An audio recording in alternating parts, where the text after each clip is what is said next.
Hello. Yeah, well, we're here, and I have a Rojo here and a Don here. I cannot pick up this camera. Oops. I had a Leela, but Leela disappeared. Let me bring her back. Leela disappeared, and I'm bringing her back. Now you're back. Where did you go? My picture froze again, and I stopped the camera. And you're frozen again right now. Can you still hear me? I can hear you, but you are frozen. Okay. All I know to do is stop the camera and start it again. Hi, Violet. Hello, Taria. Taria. Taria, would you please comment in your picture, is Leela's face moving and can you hear her voice? Yes, can you hear me saying howdy and see me waving? Howdy. Howdy doody. Can you hear me? I can see you moving quite well, Swamiji. I see your picture just fine. Yeah, well, I'm transmitting fine. It's you that's not. So, okay, I'm looking at the downstream of you, and you are frozen. I'm frozen to myself too. All right. Oh, thank you, Tequila. It's good if you don't lean on me. You're kind of heavy. Start it again, please. Let's try it again. Stop my camera. Okay. Start it again, please. Let's try it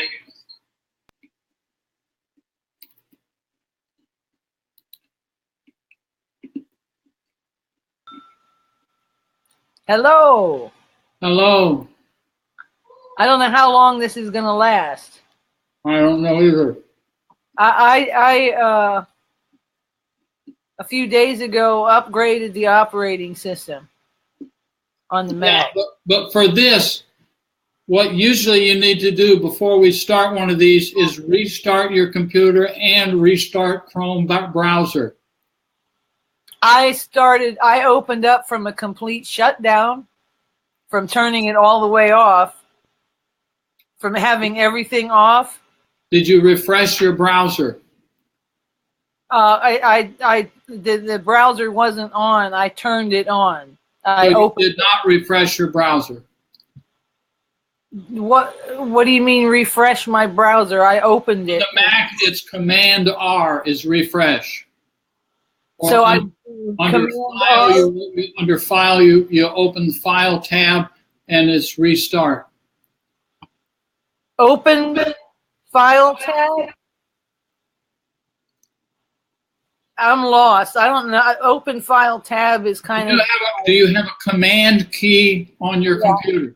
Yes, I do. Do you have the letter R as in Romeo? Yes. Command R is a restart of your Chrome browser. So that'll cut me off and bring me back on? It should. All right, here goes. Let us pray, everybody, all together. Let's see what happens with Ma Leela. You're frozen. You're frozen now. That's because I'm not moving. But your face isn't like that.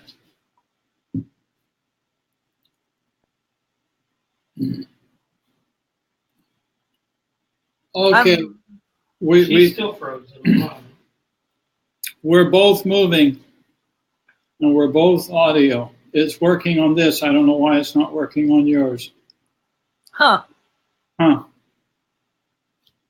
And hello. Nilesh. Went out and back in and then it's working. Yeah, well, it's, there's something like a 10-second delay on this thing. Excuse me. And so, all righty, we are doing wisdom of the ancient sages here, huh? Right? Yep, that's right.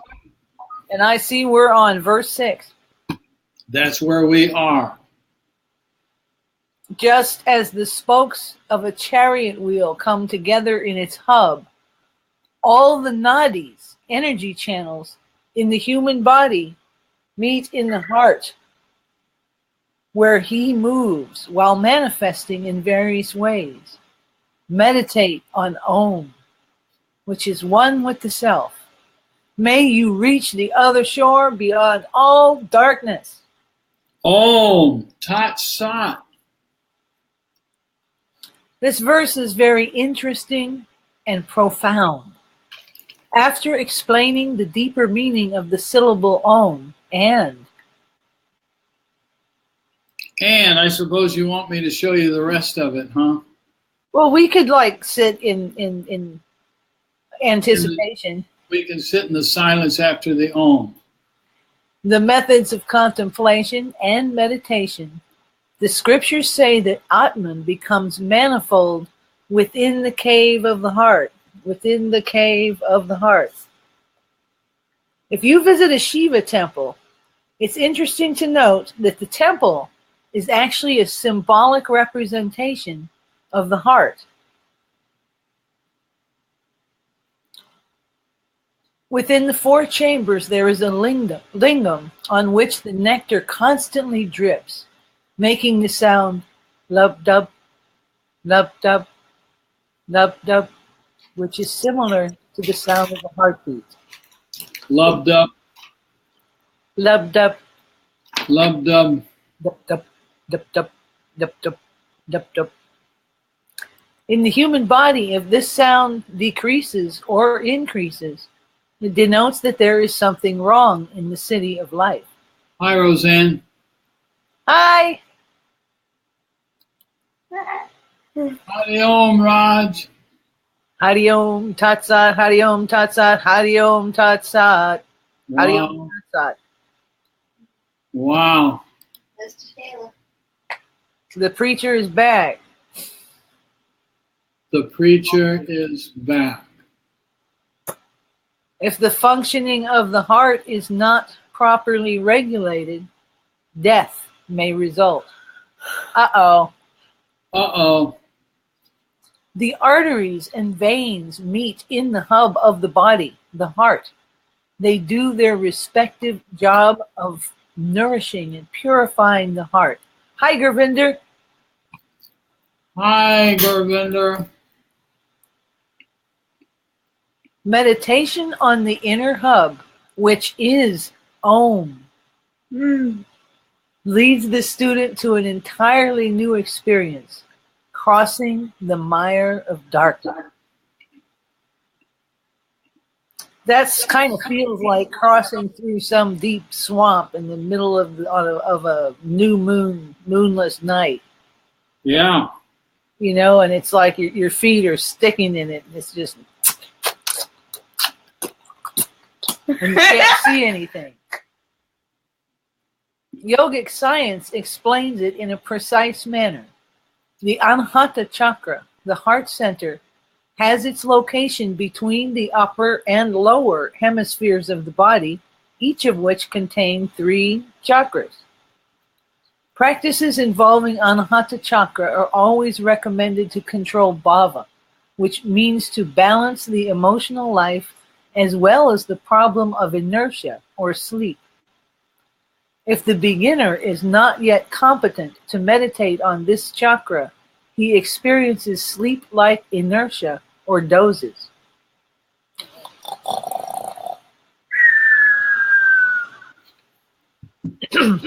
In reality, it's kind of I had quite a long period of meditation where I would get to, not one long period, but a long period of series of practices where I'd just get to a certain point and I'd catch myself starting to snore.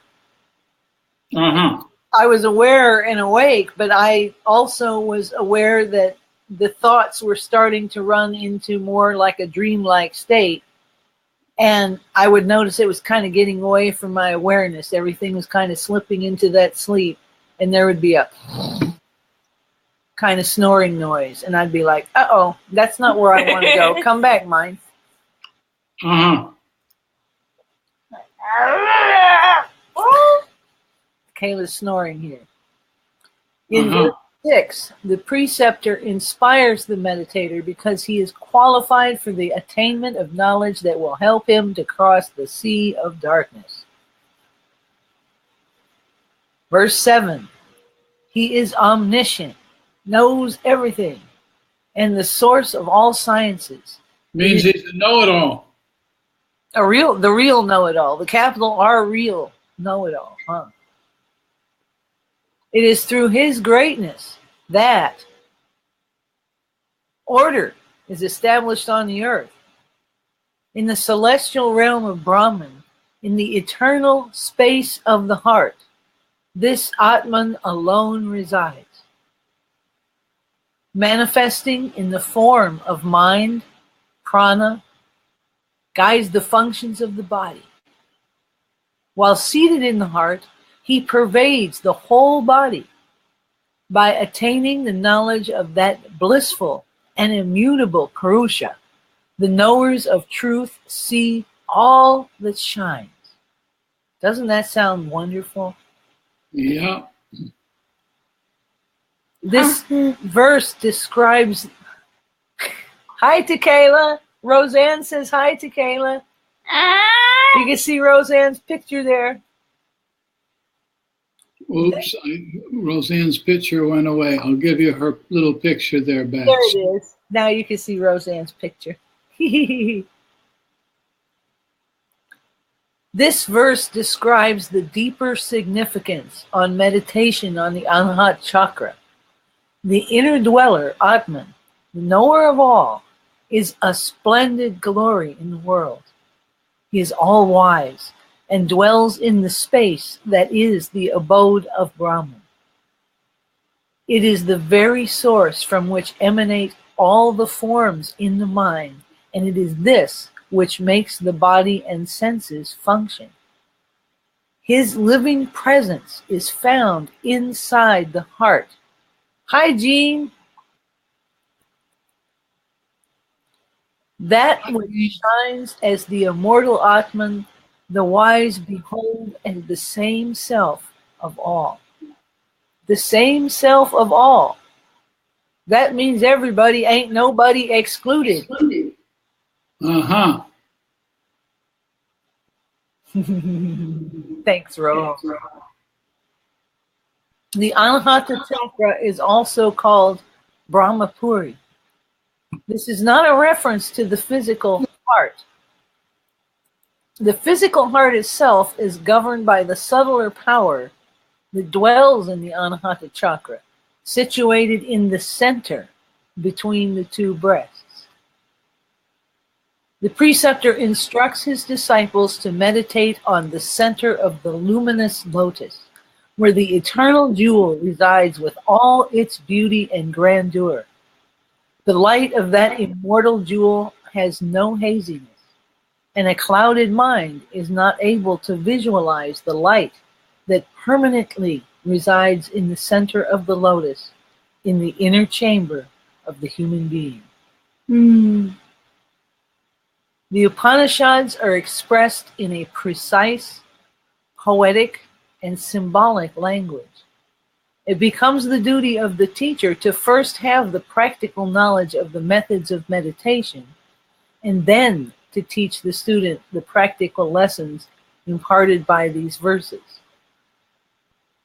Which leads me to think about our discussion we've had on modern Advaita. Modern, what's that? in that oftentimes we talk about reading the book, and now we know it because we've memorized the book.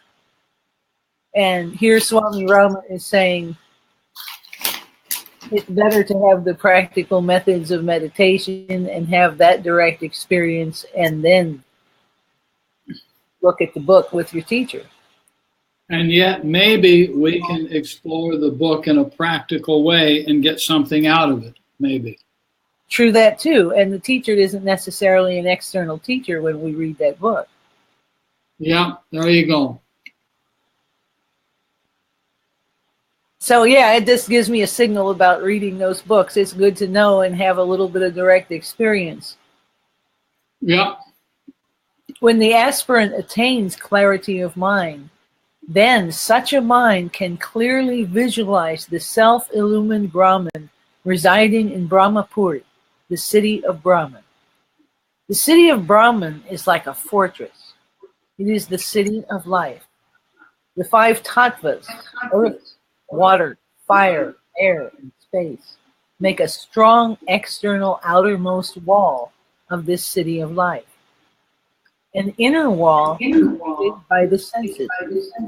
Still another wall is created by the thoughts, desires, and emotions. At the gate of this life, the two pranas, inhalation and exhalation, remain on guard, constantly defending the city of life. The innermost wall is constructed by the samskaras that hold the attachments and pleasure-seeking desires. When the mind is purified, clarity is attained. Such a mind is capable of receiving the vision of the self-luminous Brahman, in which there is no smoke, no darkness, and no death. This is the kingdom of immortality. This method of meditation is introduced by the competent teacher in gradual steps. And when the student realizes that law, beauty, power, and energy have been provided by Brahman, then he or she becomes enlightened. She really likes it when I use body language and make gestures with my hands. Once both shores of life, here and hereafter, are known, the knot at the heart is destroyed. All doubts vanish, and the blinding impact of all karma is destroyed. Ah, I want that.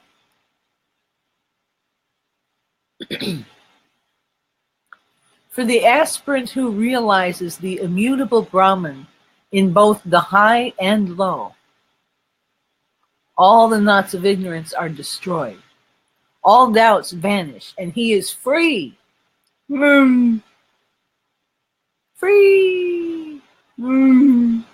from the bondage of karmas. This verse hints that self-realization is possible only in the human body. Therefore, there's Roseanne and her free.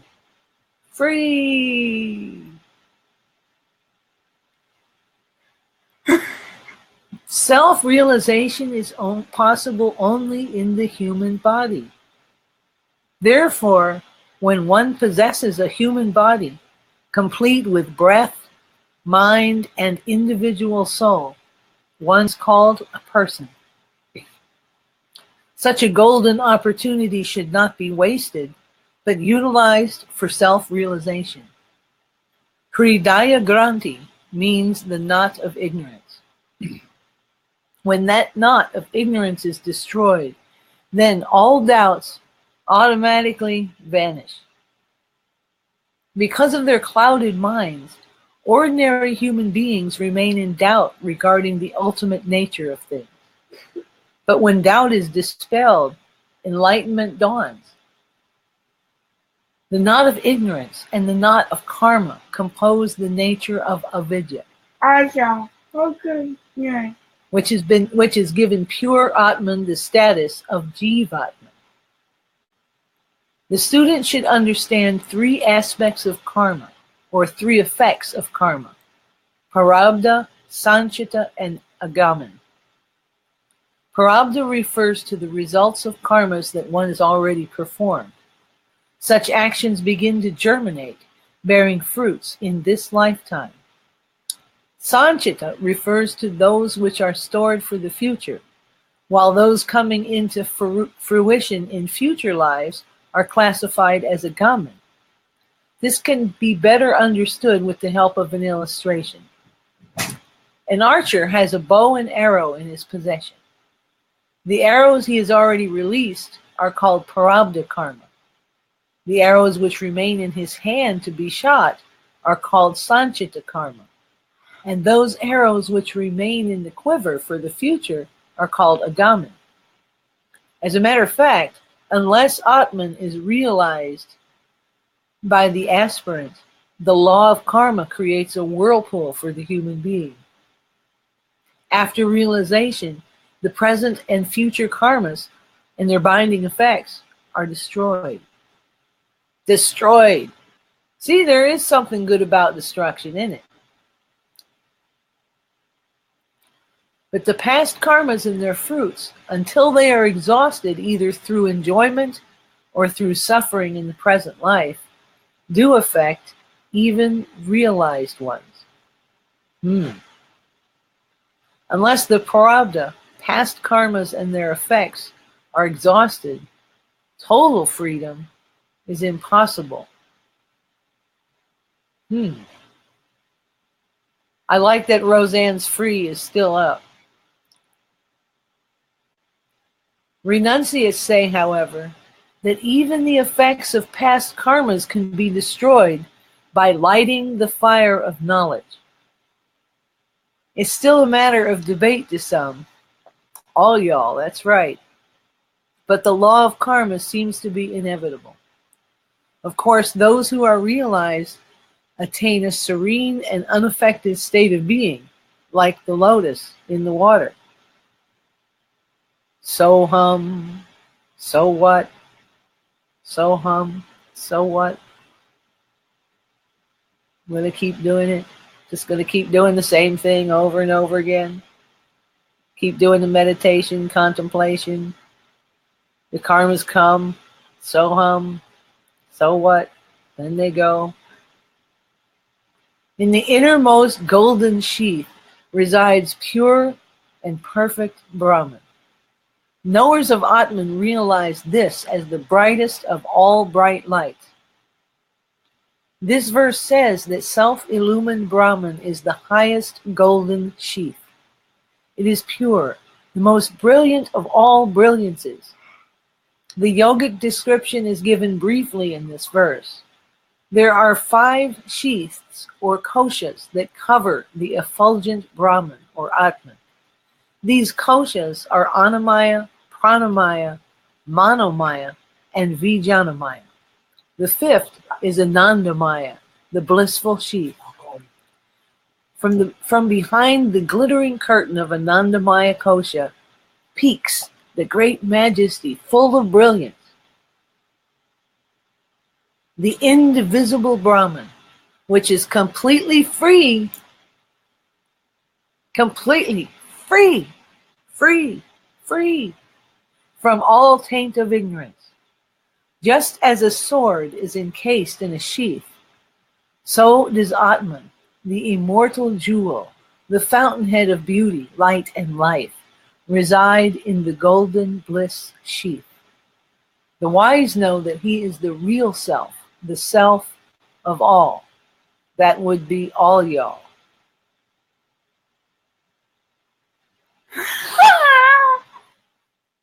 Consider a lamp with 5 shades.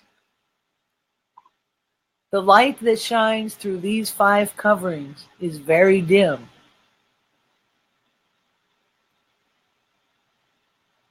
A lamp with 5 shades. The light that shines through these 5 coverings is very dim. What if we had 5 shades over a lamp? What would that look like? What would that look like? Here we go. Consider a lamp with 5 shades.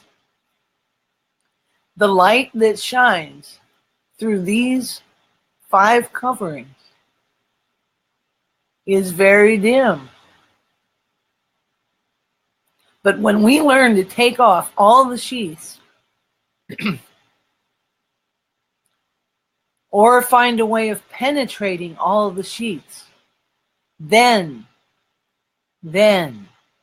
we see the light clearly. The light of Atman, full of brilliance, helps the buddhi to function. That is why buddhi is able to discriminate, decide, and judge. It helps manas to function, and that is why manas can function both inside and outside the body. Because of their power, the two breaths constantly guard the city of life, and because of the support of Atman, the five elements, earth, fire, water, air, and space, compose the body. Thank you, Raj.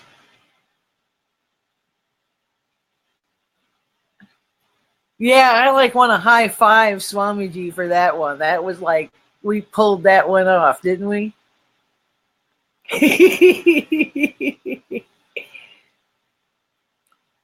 The wise perceive Atman as the witness of the different states of mind. It is through the knowledge of the inner self, through the knowledge of Atman, that the aspirant attains emancipation.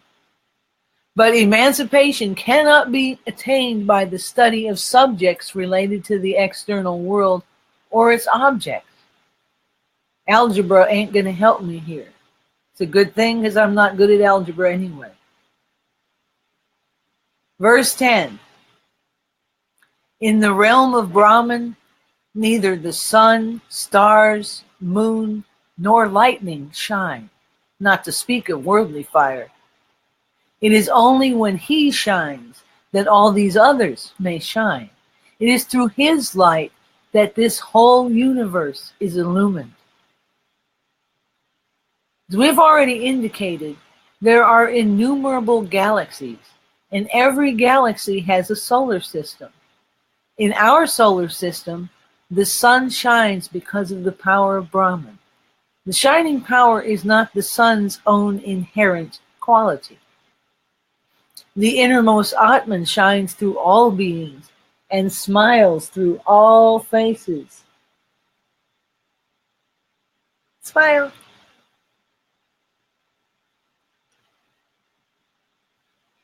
Here, the sun that shines in our solar system is used as a symbol, for its light dispels the darkness of the earth, and yet the sun also becomes a symbol for aspirants to remain unaffected and above the world. Let the sun shine, let the sun shine. Da, da, da. Anyway, a student should learn to follow the example of the sun. The verse says that the light of the sun and the sun itself are merely symbols in the world. The sun borrows its shining light from its source, Brahman. This is also true in the case of the city of life. Our buddhi, prana, and all the senses are illumined by the brilliance of Atman. Atman is verily Brahman and is real. It alone exists. It alone exists. Nothing else. It alone exists. How about that? Ain't that awesome? That's all there is. All things endowed with name and form are nothing but the unchanging, absolute, self-existent reality. Everything. All this is immutable Brahman. Brahman is before, behind, to the right, to the left, above and below all. This whole universe is an expansion of that highest Brahman. All the names and forms are projected by one absolute Brahman, one without a second. There ain't nothing else.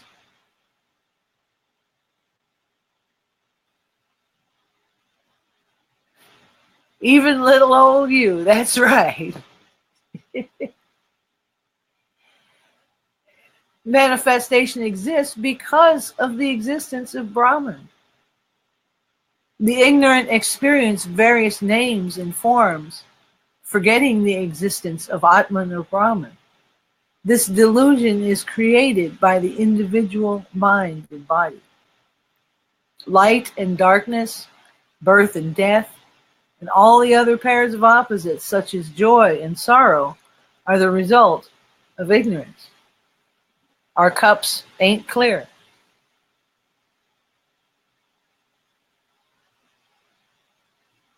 The wise see only one pure consciousness, Brahman. The greatest of all the wonders on the earth is that the infinite lives in the finite vessel, and the same infinite dwells in the finite universe. It is his delight. It is his majesty. It is his splendor. When the aspirant knows the truth and realizes the self, the aspirant is free. Free from all bondage and attains final liberation or emancipation. Here ends the second canto of chapter 2.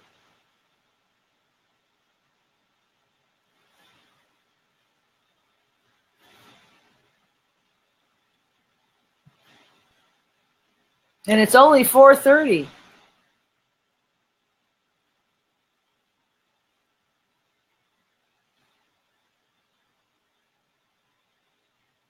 Swamiji, we can't hear you. I can't hear you. Oh, okay. Somehow I accidentally muted myself. I was going to say, do you want to press on and go to the next canto? Oh, of course. All righty. Give me a moment here. And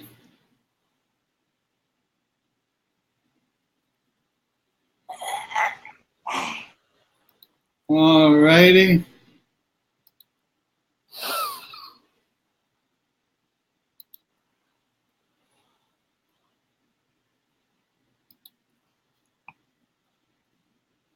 Uh-oh, I froze.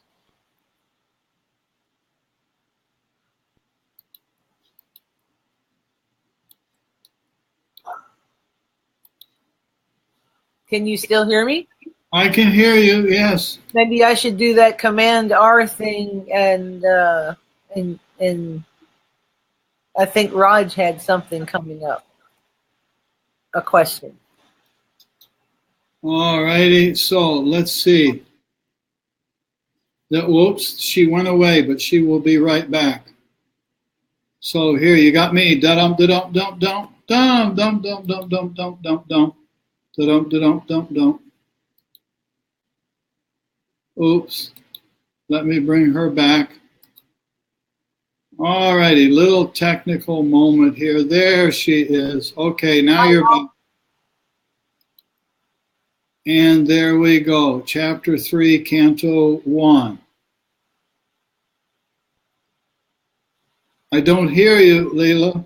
Chapter 3, Canto 1. Yeah, you have to move your lips for me to hear you. Thank you. Verse 1. Two identical birds that are eternal companions perch in the very same tree. Beautiful metaphor, isn't this? It is. One eats many fruits of various tastes. The other only witnesses without eating. With the help of a beautiful metaphor, this verse illustrates the difference between Jivatman, the individual soul, and Paramatma, or absolute Brahman, so that the aspirant can easily understand. Essentially and qualitatively, they are one and the same, but the human mind needs a clear explanation regarding these two words. Let's look at what Raj said here. I use transparent. I keep mentioning this transparent business here. Raj, can you see me there? I guess you can see me. Just because when we play this game with the cups and the lamps, it looks like we're removing our body, and then we're removing our prana, and we're removing our mind, and we're removing our intelligence called buddhi, and we're removing ananda. And so you've heard me often mention, in my experience of looking at metaphors, every metaphor on every subject, you can shoot holes in it because a metaphor is a symbol, and no metaphors are absolutely perfect. And it's one of the things about this metaphor. It's a beautiful metaphor, as long as we remember We are not, for example, the most obvious one is we are not killing off the human body. You don't suicide literally every time you sit for meditation. You try to have the physical body be not disturbing so that your attention can move inward. And so when we're removing the lamps, the shades, it's a metaphor of removing. That's the point that I'm making when I keep giving that reminder. And so let's see what the other thing. Does the bliss sheath need purification? Well, what actually is going on at the sheath of Ananda? At the sheath of Ananda, Raj, 100% of the latent samskaras are exactly that. They are latent. None of the samskaras are being active in that moment and moving outward into the active unconscious as dreams or coming out here into the conscious mind. 100% of the samskaras are latent. And when 100% of the samskaras are in their latent form, what is the experience? The experience is one of Ananda. Hence it's called Anandamaya Kosha. But we must go beyond Anandamaya Kosha if we're going to experience the Atman. With me on that? That's the spirit of that. So it's not that the bliss sheath needs purification. It's that we must go beyond the samskaras. I hope that helps.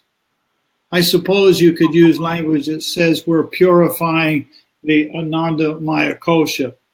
But we're experiencing Anandamaya Kosha because in that moment, all of the samskaras are in their latent form. And therefore, in our cup metaphor, those are transparent. And so even the samskaras are transparent because they're all in latent form. And this, if I might add, is one of the reasons that it has been wisely said that deep sleep is very near Atman, very near Turiya. Because when you and I every human being, when we do deep sleep, at night we fall into deep sleep, the state of our samskaras is in latent form. And so we're very, very close. Every time we fall into deep sleep, we are very, very close to the Atman. But not quite there. I hope that helps. Close but no cigar. Close but no cigar. Yeah, somebody earlier said that in a satsang this morning on some subject. That was Teresa, I think. Yeah.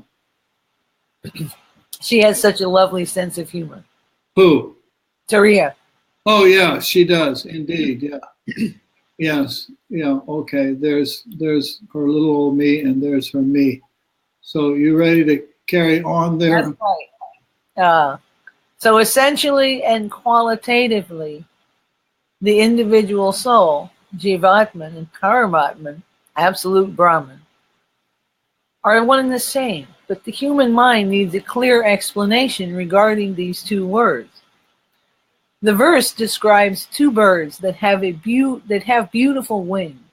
They're very close to each other in friendship, like the twin laws of life. They are inseparable. They both perch on the same branch of the same tree of life. According to the non-dualistic school of philosophy, the center of consciousness is that force from which consciousness flows on different degrees and grades. However, because of the apparent superimposition, the being is bound by the body and mind and develops attachment to objects, performs actions, and reaps the fruits therein. Ishvara, or God, is pure consciousness, conditioned by the cosmic power of absolute Brahman, also called Maya. It is devoid of avidya or ignorance. It is eternal, brilliant, and omniscient. A few scholars think that the description of the two birds refers to the mind and Jivatma. But the other bird is pure consciousness, absolutely unaffected by the taint of enjoyment and suffering. The individual soul is an image of the Parabrahman, reflected on the lake of the mind. That's a nice metaphor. Yep, indeed. Just as the sun and its image are inseparable, So are the Jivatman and Paramatman actually one and the same and thus inseparable. The individual soul identifies itself with the objects of the mind and body and feels itself to be the doer of all actions. However, this is the influence of the mind, which is merely the instrument of the jiva, through which the jiva feels the pairs of opposites, such as the enjoyment of fruits of actions and the experiences of pain and pleasure, or grief and sorrow. In the Bhagavad Gita, which is derived from Upanishadic literature, the pairs of opposites, such as pain and pleasure, are felt when the mind, with the help of its senses, contacts the objects of the world. In such a case, two kinds of sensations can be received. One is called pain, the other is pleasure. That's sort of like this puppy right here, because she's really very cuddly and she's very sweet and it's fun to hug and hold her, but then she wants to bite me and she's got sharp little teeth because she's teething. So it's pleasure and then pain. Yeah, indeed. One is called pain, the other is called pleasure. The body is understood as the tree, whose roots have grown out of Brahman, like the whole universe that rises from Brahman. The students of the school of duality and qualified non-duality believe that jiva is an entirely separate entity and enjoys the fruits of its actions. However, according to Advaitins, non-dual philosophers, the individual soul, being spirit, can never undergo any change. The superimpositions on Yanya Basa make one feel that jiva, the individual soul, has an identity separate from pure consciousness or Brahman. Mind and matter experience various changes and modifications, but the soul itself never changes. Being spirit, it cannot experience modification. It witnesses and remains unaffected by the functions and modifications of the mind. Only the knowledge of Brahman or Paravidya is able to help the aspirant realize the absolute truth.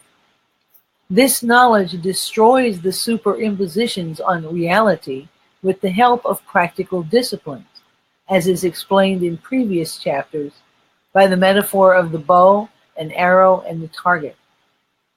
This chapter deals with the subject of the spiritual disciplines, such as truthfulness of speech, the practice of meditation through focusing the mind on Atman alone, and the performance of selfless action. The aspirant then attains freedom. Freedom From the sufferings that the individual soul feels. The individual soul refers to the spirit or Atman possessing the vehicle of the unconscious mind, which is the reservoir of all impressions, thoughts, feelings, and desires. As long as an individual soul, pure spirit, is using the vehicle, it is called Jivatma. We can also put it in this way. When an aspirant perceives the individual soul while still using the vehicle of the unconscious mind, that entity is called Jivatma. When the aspirant perceives pure consciousness without the imposition of the vehicle, the unconscious mind, then he perceives pure consciousness or Atman. This imposition is destroyed when the aspirant establishes himself in the true nature of Atman without any such superimposition. Verse 2. Seated in the same tree, the deluded Purusha becomes entangled and worries helplessly. However, the moment it recognizes the glory and greatness of the other bird, it attains freedom from all pain and misery. Oh, darn, I froze again. Oh, my. Well, we're showing the text, so is your voice still there? It sounds like my voice is still here. Do you think my voice, can you still hear me? Yes. All right, the second verse makes the aspirant aware that the two beautiful winged birds are the individual soul and pure consciousness without any superimposition of individuality. Two feelings lurk in the human mind as a result of the absence of pure knowledge. The individual soul is bewildered because of its own impotence, which is self-acquired through its identification with the objects of the mind, which are constantly changing and decaying. Under the heavy, self-imposed weight of ignorance, desire, action, and the longing to reap the fruits of action, the individual soul is drowned in the ocean of samsara. Ooh, this sounds pretty bad. Yeah, sounds pretty bleak. Suppose a swimmer reverses the correct technique of paddling with his hands. If rather than propelling his hands away from his body and thus pushing himself forward, he instead pulls the water in toward him, he will drown. As long as the individual soul does not yet have the knowledge of how to renounce and destroy all its fetters and how to take delight in that renunciation, he cannot cross the mire of delusion created by the ocean of samsara. I note here that it did not say renounce any of the objects. It said renounce the fetters. Didn't say anything but renounce the fetters. The fetters. Just those feathers are like bird feathers, huh? You got to renounce them feathers. Them feathers. It is. It's just like taking a big, nice, sharp pair of scissors and cutting those knots asunder.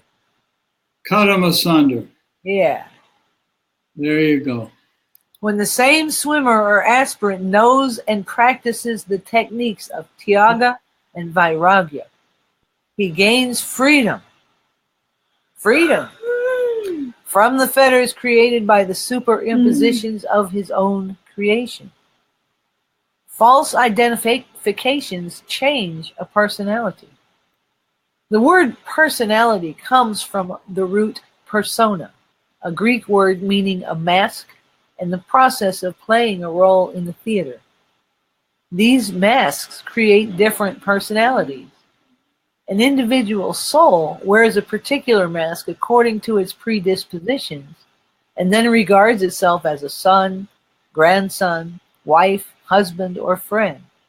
He creates attachments for himself and is a completely new personality. Then he experiences the pairs of opposites, pain and pleasure, joy and sorrow. Such individuality also makes him or her experience birth and death. There's a comment that we should take a look at. Your camera is still frozen, so I'm not turning you on right now, but your audio is working, Leela. Okay, so how about if I take this moment to do the Command R thing while... Oh, well, okay, you can do that and give it a try. When you pop back in, I'll pull you up. All righty, here goes. If I understand what Mitesh is saying with respect to a bird with two wings of soul and pure consciousness, isn't this the same thing but different words, soul and pure cloudiness?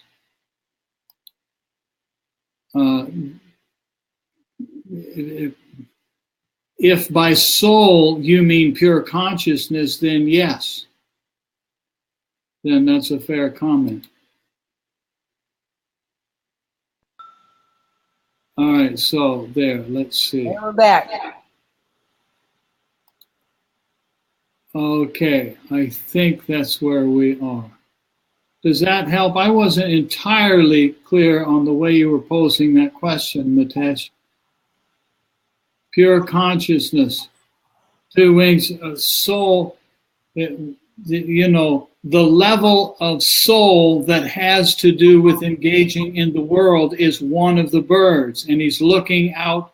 It's a beautifully simple metaphor. He's looking out at the world that is subject to constant change and all of the ego problems and all of that stuff that we all know about.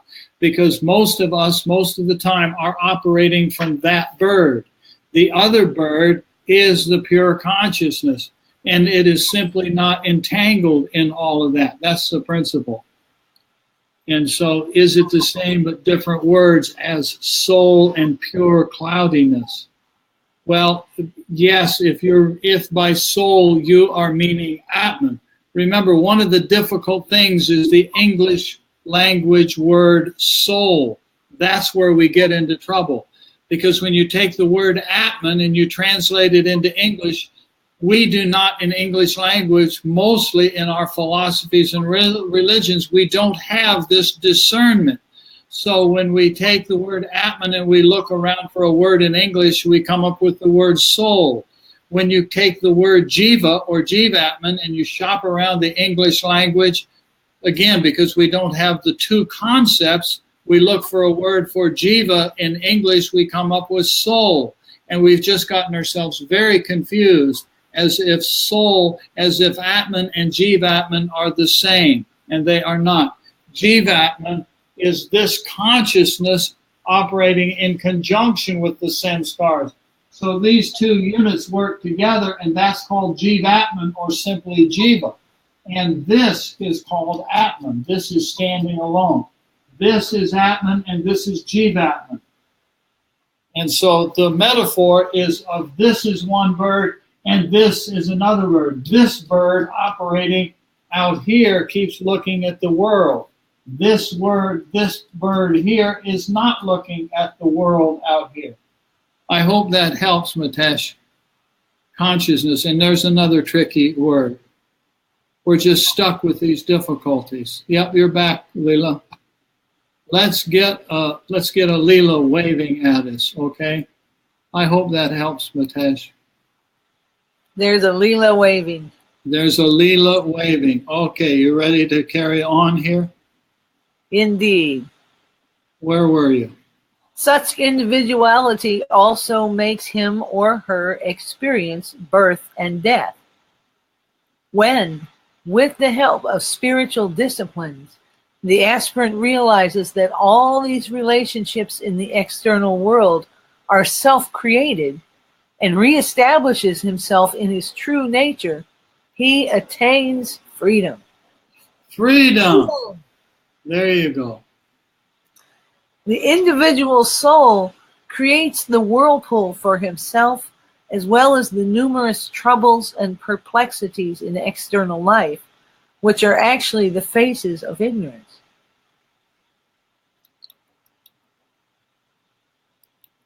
In this state, one becomes helpless and impotent.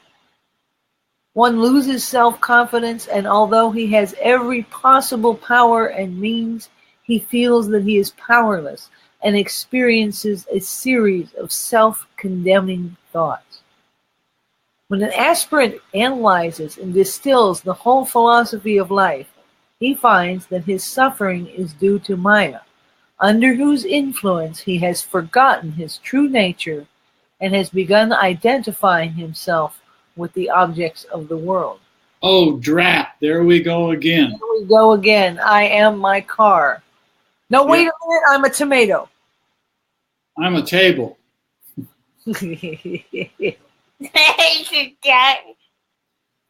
When the aspirant develops a longing for spiritual life instead of worldly objects, and when he or she practices disciplines such as nonviolence, truthfulness, and continence, as explained by Patanjali, the codifier of yoga science, then the aspirant attains a new spirit of self-control and a tranquil mind. A mango, a tomato, and a table went to a bar. Dump. You're going to give us the rest of that joke? I didn't have one. It just struck me as kind of funny. There's a I have mango. to work on that. That sounds like the lead-in of a joke. It should be. It should be. The punchline will come later, everybody. Yeah, and then they remembered who they were and dwelt ever after in the realm of Brahman. There you go. He or she is able to contemplate and meditate.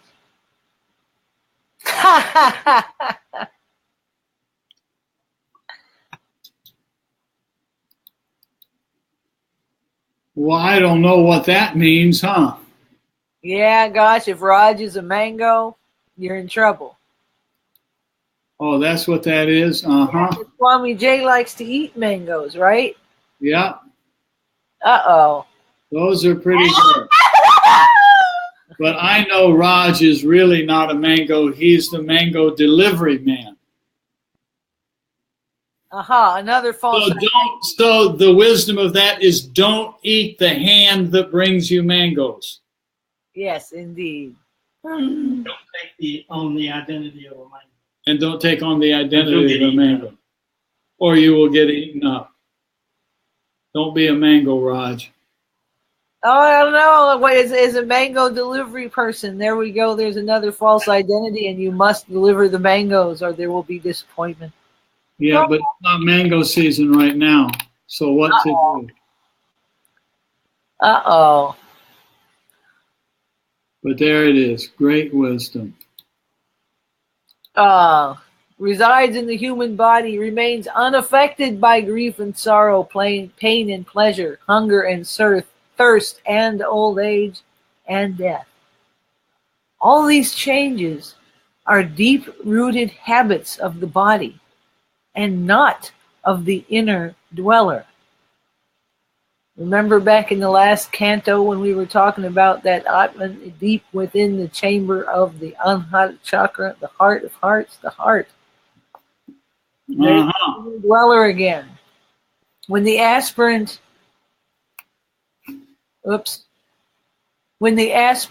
turns his mind and looks within, he becomes aware of the bird who is witnessing. Then he finds that it is he who is responsible for his own suffering. It is also he who can destroy the fetters of ignorance and thus become free. Free! Free! Regaining the status of that bird who resides in the body with complete freedom. Complete freedom. That's not incomplete freedom. Not That's incomplete, totally. Freedom. Probably a good place to pause, don't you think? I was thinking so. It is what 4:59 p.m. So yeah, it's right on the hour. So why don't we pause here and let verse 3 be a cliffhanger? And the cliffhanger is about the aspirant realizing Purusha, the consciousness that is self-effulgent, the true force behind all actions. Yeah, also known as the light of lights. There it is.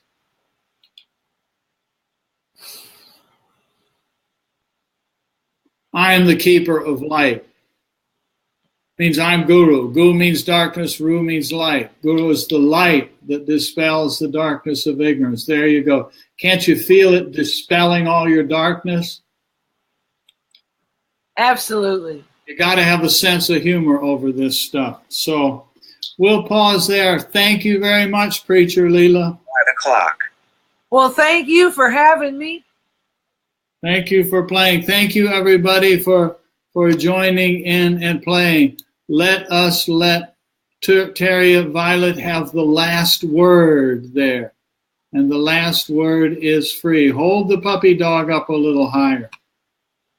There's the puppy dog. Okay.